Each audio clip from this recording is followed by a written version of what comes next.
വീട്ടിലുള്ള സോഫയും ബെഡും ഒക്കെ നമ്മൾ എന്തൊക്കെ ചെയ്താലും വെയിലത്തിട്ടാലും വാക്വം ക്ലീനർ കൊണ്ട് നമ്മൾ ക്ലീൻ ആക്കിയാലും അത് ക്ലീൻ ആകും. പക്ഷെ ഒരു ഫ്രഷ് മണമോ അല്ലെങ്കിൽ ഒരു പുതിയ ഒരു ലുക്കോ ഒന്നും വരില്ല. പൊടിയൊക്കെ പോയി കിട്ടുമെന്ന് മാത്രമേ ഉള്ളൂ. പക്ഷെ നിങ്ങൾ ഇതുപോലെ ഒന്ന് ചെയ്തു നോക്കട്ടോ, വളരെ നല്ല ഫ്രഷ് മണവും ഉണ്ടാവും, പുത്തനാകും. സിമ്പിൾ ടിപ്സ് ഈസി ലൈഫിലേക്ക് എല്ലാ കൂട്ടുകാർക്കും സ്വാഗതം. നല്ലൊരു ദിവസം നേർന്നുകൊണ്ട് നമ്മളുടെ വീഡിയോയിലേക്ക് പോകാം. നമ്മൾ മട്ടൺ ആണെങ്കിലും ബീഫ് ആണെങ്കിലും ചിക്കൻ ആണെങ്കിലും മേടിച്ച് കഴിഞ്ഞാൽ നമുക്കൊരു ആകെ ഒരു ബുദ്ധിമുട്ട് അതിൻ്റെ ഒരു ബ്ലഡ് കളഞ്ഞെടുക്കുക എന്നുള്ളതാണ് കേട്ടോ. അത് വളരെ എളുപ്പത്തിൽ വളരെ സിമ്പിളായിട്ട്, ഇതിപ്പോൾ ഞാൻ ബീഫിലാണ് കാണിച്ചു തരുന്നത്. നിങ്ങൾ ഏതൊരു മീറ്റ് മേടിച്ച് കഴിഞ്ഞാലും നിങ്ങൾ ഇതുപോലെ ഒന്ന് ചെയ്തു നോക്കൂ. നല്ല ബ്ലഡ് ഒരു അംശമില്ലാതെ നല്ല ക്ലീൻ ആയിട്ട് നമ്മളുടെ ബീഫ് കിട്ടും. ബീഫ് എന്നല്ല, മട്ടൻ ആണെങ്കിലും മട്ടൻ്റെ ഉളുമ്പ് മണം ഒന്നുമില്ലാതിരിക്കാൻ ഒരു പിടി ഞാൻ അരിപ്പൊടി എടുത്തിട്ടുണ്ട്. അരിപ്പൊടിയാണ് നല്ലത്, ഏറ്റവും നല്ലത്. പിന്നെ മൈദ വേണമെങ്കിൽ എടുക്കാം, എന്നാലും എനിക്ക് ഇത്തിരി കൂടി നല്ലതായിട്ട് തോന്നിയേക്കുന്നത് നമ്മളുടെ അരിപ്പൊടിയാണ്. അപ്പോൾ അരിപ്പൊടി എടുത്തിട്ടുണ്ട്. എന്നിട്ട് നല്ലതുപോലെ ഇതുപോലെ ഒന്ന് നമ്മൾ മിക്സ് ചെയ്തിട്ട് കൊടുത്തതിന് ശേഷം ഒരു 2-3 മിനിറ്റ് നിങ്ങൾ വെച്ചാൽ മതി. കണ്ടില്ലേ, ഒരു തുള്ളി ബ്ലഡ് ഇല്ലാണ്ട് നമുക്ക് ഏതൊരു മീറ്റ് ആണെങ്കിലും കിട്ടും കേട്ടോ.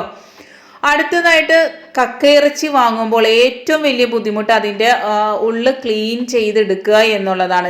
ചെറുതാണെങ്കിൽ നമ്മൾ ക്ലീൻ ചെയ്തില്ലെങ്കിൽ കുഴപ്പമില്ല, പക്ഷേ ഇതുപോലെ വലുതാണെങ്കിൽ വളരെ ബുദ്ധിമുട്ടാണ്. അപ്പം നമ്മൾ ഇതുപോലെ ഒരു മൂടി എടുക്കുക.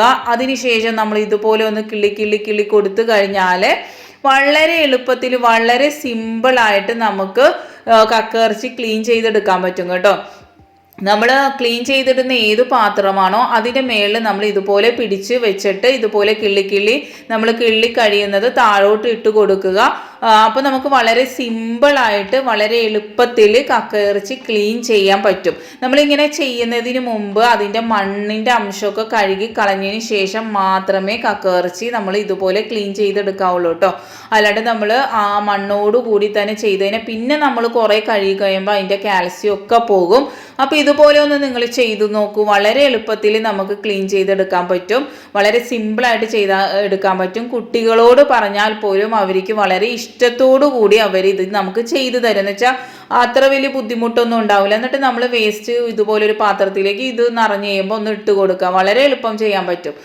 അടുത്തതായിട്ട് നമ്മൾ വളരെ വില കൊടുത്ത് വാങ്ങുന്ന ലിപ്സ്റ്റിക് ആണെങ്കിലും ഫൗണ്ടേഷൻ ആണെങ്കിലും ഒക്കെ കുറച്ച് കഴിയുമ്പോൾ അതിൻ്റെ ഉള്ളിൽ നിന്ന് നല്ല സ്മൂത്തായിട്ട് വരില്ല.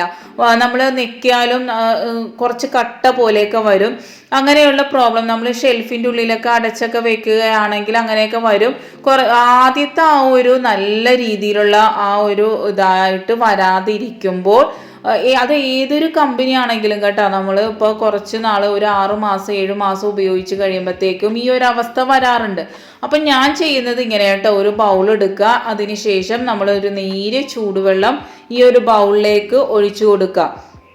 എന്നിട്ട് ഇത് നമ്മളൊന്ന് മുക്കി വെച്ച് കഴിഞ്ഞാൽ നമുക്ക് നമ്മൾ മേടിച്ച് അപ്പോൾ ഉപയോഗിക്കുന്നത് എങ്ങനെയാണോ അതിൽ നിന്ന് നമ്മളിപ്പം ഫൗണ്ടേഷനൊക്കെ ഫേസിലേക്ക് ഇട്ട് കഴിയുമ്പം അത് അവിടെ ഇങ്ങനെ ഒരു ബ്ലെൻഡായി വരാനായിട്ട് ഒരു ബുദ്ധിമുട്ടുണ്ടാവില്ല. ഇപ്പോൾ ലിപ്സ്റ്റിക് ആണെങ്കിലും നമ്മൾ ആ ചുണ്ടിലിടുമ്പം ഫസ്റ്റൊക്കെ നല്ല ഫ്ലോയിൽ നല്ല ബ്ലെൻഡായിട്ട് വരും. ഇത് അങ്ങനെയല്ല. എന്താണ്, ഫൗണ്ടേഷൻ്റെ ആണെങ്കിൽ ലിക്വിഡ് വേറെ, ആ ഒരു കട്ട പോലെ വേറെ, അങ്ങനെയൊക്കെ വരുന്ന ഒരു പ്രോബ്ലം നിങ്ങൾക്ക് ഉണ്ടെങ്കിൽ നമ്മൾ ഒരു 6 മാസമൊക്കെ മേടിച്ച് കഴിയുമ്പോൾ ഇങ്ങനെ ഒരു അവസ്ഥ വരാറുണ്ട്. അപ്പം അങ്ങനെ ഉള്ള സമയങ്ങളിൽ നിങ്ങൾ ഇതുപോലെ നേരിയൊരു ചൂടുവെള്ളത്തിൽ ഇട്ട് വെച്ച് കൊടുത്തു കഴിഞ്ഞാൽ നമ്മൾ എന്താണ് പറയുക, മേടിച്ച ഉടനെ ഉപയോഗിക്കില്ലേ, അതുപോലെ ആയി കിട്ടും കേട്ടോ. ഇടയ്ക്കൊന്ന് നമ്മൾ ഇതെടുത്ത് ഒന്നും കൂടെ ഒന്ന് മിക്സ് ചെയ്ത് കൊടുക്കുക. എന്നിട്ട് പിന്നെയും ഒരു നേരിയ ചൂടുവെള്ളത്തിൽ വെച്ച് കൊടുക്കുക. ഇങ്ങനെ ഒന്ന് 2-3 പ്രാവശ്യം ചെയ്ത് കഴിയുമ്പോഴത്തേക്കും അതിലുള്ള എല്ലാ ലിപ്സ്റ്റിക്കും നല്ല ബ്ലെൻഡായിട്ട് വരാൻ തുടങ്ങും. നല്ല ഫ്ലോ ആയിട്ട് നല്ല ഗ്ലോയിങ് ആയിട്ട്. നമ്മളിപ്പോൾ ഫൗണ്ടേഷനൊക്കെ ഇട്ടാൽ അവിടെ ഇവിടെ പാണ്ട് പിടിച്ച പോലെ അങ്ങനെയൊന്നും ആവില്ല. നല്ല രീതിയിൽ ഇത് കണ്ടില്ലേ, ആദ്യത്തെ പ്രാവശ്യം വന്നതും ഇപ്പോൾ വരുന്നതും നല്ല വ്യത്യാസമുണ്ട്. അത് ഏതൊരു കമ്പനിയുടെ ആണെങ്കിലും ഇങ്ങനെ തന്നെ വരാറുണ്ട്. അപ്പം ഞാനിത് ചെയ്യാറുള്ള കാര്യമാണ്, അതുകൊണ്ട് തന്നെ നിങ്ങളായിട്ട് ഒന്ന് ഷെയർ ചെയ്യാമെന്ന് വിചാരിച്ചത്. ഫൗണ്ടേഷനൊക്കെ എത്ര വില കൂടിയത് മേടിച്ചാലും നമ്മളൊരു 6 മാസമൊക്കെ ആകുമ്പോഴത്തേക്കും ഇതുപോലെ ആകാറുണ്ട്. ഇപ്പോൾ കണ്ടില്ലേ, നല്ല രീതിയിൽ തന്നെ വന്നിട്ടുണ്ട്. അപ്പോൾ എല്ലാവരും ചെയ്ത് നോക്കാം കേട്ടോ. കണ്ടാൽ നല്ല പെർഫെക്റ്റ് ആയിട്ടുണ്ട്. അടുത്തായിട്ട് ഞാനൊരു ബൗൾ എടുക്കുന്നുണ്ട്. അതിലേക്ക് നല്ല ചൂടുവെള്ളം, നമുക്ക് എന്താ പറയുക, ഒരുവിധം നല്ല തിളച്ച വെള്ളം തന്നെ വേണം കേട്ടോ. എന്താണെന്ന് വെച്ചാൽ നമ്മൾ കർപ്പൂരം ചേർക്കുമ്പോൾ നല്ല ചൂടുള്ള വെള്ളമാണെങ്കിൽ മാത്രമേ അത് നല്ല രീതിയിൽ ബ്ലെൻഡായി കിട്ടുള്ളൂ. അല്ലെങ്കിൽ അത് അവിടെ കട്ട കട്ട കട്ട പോലെ ഇരിക്കും. അപ്പോൾ നമ്മൾ ഉദ്ദേശിക്കുന്ന ഒരു റിസൾട്ട് അതിന് കിട്ടില്ല. അതുകൊണ്ട് തന്നെ ആ ഒരു ചൂടുവെള്ളത്തിലേക്ക് നമ്മൾ ഒരു കട്ട മാത്രമേ ഇടുന്നുള്ളൂ കർപ്പൂരത്തിൻ്റെ ഗുണം ഞാൻ പറഞ്ഞു തരാതെ തന്നെ നിങ്ങൾക്കറിയാം. നമ്മളുടെ രോഗാണുക്കളെ കളയുവാനും ഒരു പോസിറ്റീവ് എനർജി കിട്ടുവാനും ഒക്കെ ഈ കർപ്പൂരം വളരെ സഹായിക്കും കേട്ടോ. പണ്ടുള്ള മുത്തശ്ശിമാരൊക്കെ നമ്മൾ പറഞ്ഞു കേട്ടു കർപ്പൂരത്തിന് ഒരു പ്രത്യേക ഒരു പോസിറ്റീവ് എനർജി ഉണ്ട്. അതുപോലെ തന്നെ അണുക്കളെ നശിപ്പിക്കാനുമുള്ള വളരെ ഒരു പ്രത്യേക ഒരു ഗുണമുള്ള ഒരു സാധനമാണ് പച്ചക്കർപ്പൂരമാണ് കേട്ടോ ഞാനിവിടെ എടുത്തേക്കുന്നത്. സാധാരണ കടയിൽ കിട്ടുന്ന സാധാരണ ഒരു കർപ്പൂരത്തിന് ഇത്രയും എഫക്റ്റ് ഉണ്ടാവില്ല. നമ്മൾ ചെയ്യുമ്പം പച്ചക്കർപ്പൂരം കൊണ്ട് തന്നെ ചെയ്യാം. അടുത്തായിട്ട് ഞാൻ എടുത്തേക്കുന്നത് ഷാമ്പൂ, ബോഡി വാഷ്, എന്തെങ്കിലും ഒരു സോപ്പിൻ്റെ കണ്ടൻറ്റുള്ള എന്തെങ്കിലും ഒരു തുള്ളി മാത്രം, വളരെ അധികമൊന്നും ഇടരുത്, കുറേയൊന്നും ഇടരുത്, ഒരു തുള്ളി മാത്രം ഇട്ടിട്ട് അതും നല്ലതുപോലെ മിക്സ് ചെയ്ത് കൊടുക്കാം. എന്താണെന്ന് വെച്ചാൽ നമുക്ക് ആ ഷാമ്പൂയുടെ അംശമൊന്നും കൂടിക്കഴിഞ്ഞ് കഴിഞ്ഞാൽ പിന്നെ അതൊരു പൂപ്പലിൻ്റെ ഒരു അവസ്ഥയിലേക്ക് വരും. അതുകൊണ്ട് തന്നെ നീര് വളരെ കുറവ് മാത്രം ഇടുക. എന്നിട്ട് കൈ മുക്കാൻ പറ്റുന്ന രീതിയിലുള്ള ചൂടാക്കുക. നേരത്തെ നല്ല ചൂടുണ്ടായിരുന്നില്ലേ. പിന്നെ നിങ്ങൾക്ക് ഇഷ്ടമുള്ള ഏതെങ്കിലും ഒരു പെർഫ്യൂം, നിങ്ങൾക്ക് എന്ത് മണമാണോ ഇഷ്ടം ആ ഒരു മണം കൂടി, എനിക്ക് ഇഷ്ടപ്പെട്ട ഒരു പെർഫ്യൂമാണ്, അതും കൂടെ ഒരു 2 ഇത് മതി, കുറേയൊന്നും വേണ്ട കേട്ടോ. അതിനുശേഷം നമ്മൾ ഇതുപോലെയുള്ള ടർക്കി നമ്മൾ അല്ലെങ്കിൽ നല്ല കോട്ടൺ തുണിയാണെങ്കിലും മതി കേട്ടോ. ഇതുപോലെയുള്ള ടർക്കി ആണെങ്കിൽ കൂടുതൽ ഇത്തിരി കൂടി പൊടി വലിച്ചെടുക്കാൻ സാധിക്കും. ഇല്ലെങ്കിൽ നല്ല കോട്ടൺ തുണി എടുത്താലും മതി കേട്ടോ. ഇപ്പോൾ എൻ്റെ കയ്യിൽ ഈ ടർക്കി ഉള്ളത് കൊണ്ട് തന്നെ ഞാൻ ഈ ഒരു ടർക്കി ഉപയോഗിക്കുന്നത്. അതിനുശേഷം നമ്മൾ ഇതുപോലെ നമ്മളുടെ കുക്കറിൻ്റെ മൂടിയില്ലേ, ആ മൂടി എടുത്തിട്ട് ഇതുപോലെ നല്ല ടൈറ്റിനങ്ങോട്ട് വലിച്ച് കെട്ടിക്കൊടുക്കുക.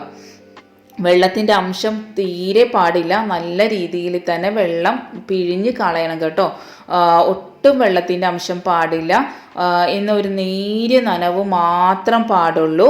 എന്നിട്ട് നമ്മൾ ഇതുപോലെ കെട്ടിക്കൊടുത്തതിന് ശേഷം സോഫയാണെങ്കിലും ബെഡാണെങ്കിലും ഒക്കെ ഇതുകൊണ്ട് ഇതുപോലെ ഒന്ന് നിങ്ങൾ ചെയ്തു നോക്കൂ. നേരിയൊരു ചൂടോടുകൂടി തന്നെ നിങ്ങൾ ഇത് ചെയ്യാനായിട്ട് ശ്രമിക്കണം. ചൂടോടുകൂടി തന്നെ ചെയ്യുമ്പോൾ എന്താണെന്ന് വെച്ചാൽ ആ ഒരു പൊടി വലിച്ചെടുക്കാനുള്ള ഒരു കഴിവില്ലേ അത് കൂടുതൽ ആ ഒരു തുണിക്കുണ്ടാവും. വളരെ തണുത്തിരിക്കുന്ന ഒരു തുണി കൊണ്ട് നമ്മൾ ഇതുപോലെ ചെയ്താൽ അത്ര പെർഫെക്റ്റ് ആയിട്ട് നമുക്ക് വരില്ല. പക്ഷെ നേരിയ ചൂടോടുകൂടി നമ്മളിത് ചെയ്യുമ്പോൾ നല്ല പെർഫെക്റ്റ് ആയിട്ട് കിട്ടും. നിങ്ങൾ നോക്കൂ എത്രത്തോളം പൊടി ഇതിൽ വന്നിട്ടുണ്ടെന്ന്. ഇതുപോലെ തന്നെ നിങ്ങൾ ബെഡും ക്ലീൻ ചെയ്ത് നോക്കുക കേട്ടോ. വളരെ എഫക്റ്റീവായിട്ടുള്ള നല്ല നല്ല ടിപ്സുകൾ പറഞ്ഞു തന്നിട്ടുണ്ട്. ചെയ്ത് നോക്കുക, എന്നിട്ട് കമൻറ്റ് വഴി അഭിപ്രായം അറിയിക്കുക. Thanks for watching. Next time നല്ലൊരു വീഡിയോയുമായി വരാം.